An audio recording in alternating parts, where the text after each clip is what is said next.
Operation Sindoor చాలా బాగా జరుగుతున్న క్రమంలో ఒక్కసారిగా మనందరి ప్రాణాలు కాపాడుతున్న ఎంతో ధైర్యంగా పాకిస్తాన్ సైన్యానికి ఎదురు నిలబడ్డారు మన దేశ సైనికులు. అలా భారత్ పాకిస్తాన్ మధ్య జరిగిన భీకర పోరాటంలో పాక్ సైన్యానికి ఎదురు వెళ్ళి చుక్కలు చూపించారు మన జవాన్లు. అందులో ప్రధానంగా మన ఆంధ్రప్రదేశ్ చెందిన మురళీ నాయక్ ప్రాణాలు పోతున్నా కూడా లెక్క చేయకుండా చివరి శ్వాస వరకు శత్రువుల నుండి మన దేశం కోసం పోరాడుతూ ఆ క్రమంలో తన ప్రాణాలు కూడా దేశం ఒడిలో వదిలాడు. మన మురళీ నాయక్ వీరమరణం పొందాడు. చాలా చిన్న వయసులోనే మన భారతదేశంలో పుట్టిన మురళీ నాయక్ ఏ ప్రాంతంలో జన్మించారు, ఆర్మీలోకి వెళ్ళడానికి ఎంత కష్టపడ్డాడు, మురళీ నాయక్ గురించి మనం కొన్ని విషయాలు తెలుసుకుందాం. మనకి తెలుసుకోవాల్సిన అవసరం కూడా ఉంది. మురళీ నాయక్ అనే పేరు మన దేశంలో తెలియని వారే ఉండరు. దేశ రక్షణ కోసం అమరుడైన ఈ వీర జవాన్ ఆంధ్రప్రదేశ్ రాష్ట్రంలోని శ్రీ సత్యసాయి జిల్లా కోరంట్ల మండలం గడతాండకు చెందిన పంచాయతీలో తల్లితాండాలోని మురళీ నాయక్ తల్లిదండ్రులు వచ్చేసి శ్రీరామ్ నాయక్, జ్యోతి భీమ్ దంపతులకు జన్మించిన ఒక గిరిజన. వారికి ఏకైక సంతానమైన ఒక్కరే మురళీ నాయక్. మురళీ నాయక్ తల్లిదండ్రులు 5 సంవత్సరాలు ఉన్నప్పుడే మురళీ నాయక్ని తన అమ్మమ్మ మామయ్య ఇంటి వద్దనే వదిలేసి వారి తల్లిదండ్రులు రోజువారీ కూలీకి ముంబై వెళ్ళి పనిచేసుకునేవాళ్ళు. వాళ్ళు మురళీ నాయక్ వల్ల అమ్మమ్మ మామయ్య ఇంట్లోనే పెరగడం జరిగింది. నాగినాయని చెరువు తాండాలోని ఉన్నారు. మురళీ నాయక్ చదువు మొత్తం 1st తరగతి నుంచి 10వ తరగతి వరకు అక్కడున్న ప్రైవేట్ స్కూల్లోనే చదవడం జరిగింది. ఆ తర్వాత ఇంటర్మీడియట్ కావచ్చు, డిగ్రీ కావచ్చు అనంతపూర్ జిల్లాలోని శ్రీవాణి డిగ్రీ కాలేజీలో చదవడం జరిగింది. మురళీ నాయక్ వచ్చేసి డిగ్రీలో బీకామ్ తీసుకున్నారు. 2019లో డిగ్రీ చదవడం జరిగింది. అక్టోబర్ 21, 2022 నెల్లూరు పోలీస్ పరేడ్ గ్రౌండ్లోని జాయిన్ అవ్వడం జరిగింది. మురళీ నాయక్ 400 మెంబర్స్లో ఒక్కరిగా సింగిల్గా ట్రాక్ రికార్డు సాధించడం జరిగింది. జవాన్గా చేరడానికి చాలా కష్టపడడం జరిగింది. ఆర్మీ కోసం మిడ్ నైట్ 2 గంటల సమయంలో అక్కడ రన్నింగ్ రేస్ చేయడం జరుగుతుంది. అయిపోయిన తర్వాత మెడికల్ కంప్లీట్ చేసుకున్నారు. డాక్యుమెంట్స్ వెరిఫికేషన్ జరిగింది. గుంటూరులో సాయి డిఫెన్స్ అకాడమీలో ప్రిపరేషన్ అయ్యారు. అక్కడ కూడా చాలా కష్టపడి చదివారు.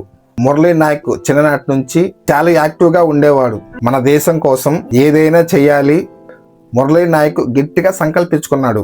అందుకే ఒక పక్క చదువుకుంటేనే మరోవైపు గ్రౌండ్లో ఎక్సర్సైజ్ కానీ వ్యాయామాలు కానీ చేస్తూ ఉండేవాడు. ఆర్మీలో చేరడానికి ఎంత కఠిన శిక్షలు ఉంటాయో అవన్నీ ఓన్గా ట్రైన్ చేసుకున్నాడు. అతని మిత్రులు చెప్పడం జరిగింది. అలాగే మన మురళీ నాయక్ ఫ్రెండ్స్ కూడా తన కాలేజీలో చదువుతున్నప్పుడు చాలా యాక్టివ్గా, ఉల్లాసంగా, ఉత్సాహంగా తన ఫ్రెండ్స్తో జాలీగా ఉండేవాడని కాలేజీలో డాన్స్ చేస్తున్న వీడియో కూడా మీరు చూడవచ్చు.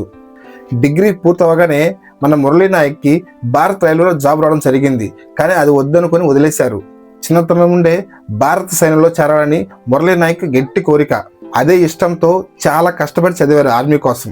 దేశం కోసం మురళీ నాయక్ పనిచేయాలని లక్ష్యంగా మనసులో పెట్టుకున్నాడు.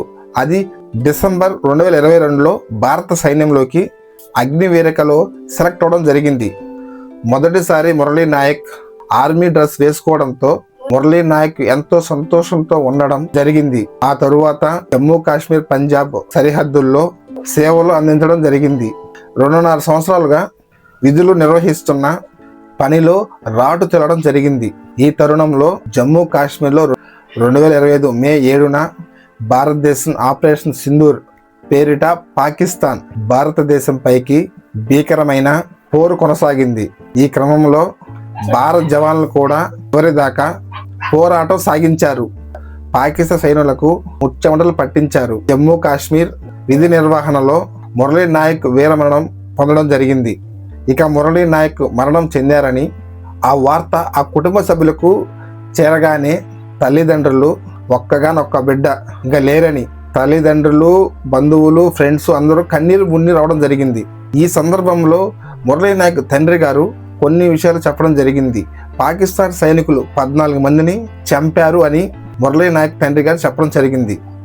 మురళీ నాయక్ చిన్నతనం నుంచే మన దేశం మీద ప్రేమతో ఎప్పటికైనా నేను జవాన్ అవ్వాలనే కోరికతో మురళీ నాయక్ ఉన్నాడనమాట. మురళీ నాయక్ వయసు వచ్చేసి 20 సంవత్సరాల నుంచి 30 సంవత్సరాల లోపు ఉంటుంది. నిజానికి మన భారతదేశంలో ఇలాంటి కొంతమంది తల్లిదండ్రులు ఉన్న చాలు భారతదేశం కోసం నిలబడడానికి, మన ఇండియన్ కోసం నిలబడడానికి ఇలాంటి యువకులు ఖచ్చితంగా కావాలి. ఒక సైన్యంలో ఉన్నారు. నిజంగా మన ఇండియన్ జవాన్స్ నిజంగా గ్రేట్. ఒక్క మాట చెప్పాలంటే నిజంగా మురళీ నాయక్ గారు మన దేశం కోసం ఏదైనా చేయడానికి సిద్ధం అయ్యారు.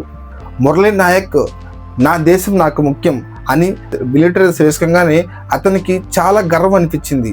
చిన్నప్పటి నుంచి మురళీ నాయక్ కోరిక నెరవేరింది. మురళీ నాయక్ చిన్నతనం నుండి కూడా ఆర్మీ చేరాలని ఎంతో కృషి పట్టుదలతో కష్టపడ్డాడు. మురళీ నాయక్ చూసి యువత కొంతమందిన మురళీ నాయక్ లాంటి వాళ్ళని స్ఫూర్తిగా తీసుకోవాలి. మురళీ నాయక్కి వాళ్ళ ఫ్రెండ్స్ కావచ్చు, ఫ్యామిలీ కావచ్చు, ఎంతమంది చెప్పినా ఆర్మీలోకి వెళ్ళొద్దని మురళీ నాయక్ పట్టుదలతో ఆర్మీలో చేరడం జరిగింది. నా దేశానికి ఏమైనా చేయాలి అనేసి మురళీ నాయక్ దేశం మీద ప్రేమతో ఆర్మీలో చేరడం జరిగింది. మురళీ నాయక్ నేను ఇంత కష్టపడింది ఆర్మీ కోసమే కదా, ఇంక వెనక్కి వెళ్తే నాకేముంది, ఒక్కరోజు ఆర్మీ డ్రెస్ వేసుకొని చనిపోయినా కూడా నా కోరిక నెరవేరుతుందని మురళీ నాయక్ చెప్పడం జరిగింది. నేను భారతదేశం కోసం పుట్టాను, కానీ మురళీ నాయక్కి నా గురించి భయం లేదు. కానీ ఒకవేళ నాకేమైనా అయితే మా అమ్మా నాన్న ఎవరు చూసుకుంటారు, ఫ్రెండ్స్కి కానీ ఫ్యామిలీకి కానీ చెప్పడం జరిగింది. మురళీ నాయక్ నియోజకవర్గంలో అతని విగ్రహం పెట్టాలని ఆలోచనలో ఉన్నారు.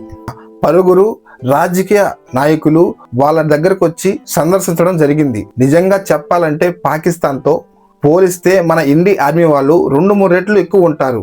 దాని గురించి మీరు భయపడిన అవసరం లేదు. మన ఆర్మీ వాళ్ళు చాలా స్ట్రాంగ్, చాలా అంటే చాలా స్ట్రాంగ్. మనం మన ఆర్మీకి సపోర్ట్గా ఉండాలి. మీరు సోషల్ మీడియాలో వచ్చే ఫేక్ న్యూస్ నమ్మవద్దు. మురళీ నాయక్ కావచ్చు, దేశం కోసం ప్రాణాలు వదిలిన ప్రతి ఒక్క జవాన్కి, అలాగే మన భారతదేశం కాబడుతున్న మన జవాన్లందరికీ ఐ లవ్ యూ ఇండియా నా ఛానల్ తరపున ప్రతి ఒక్క జవాన్కి జై హింద్.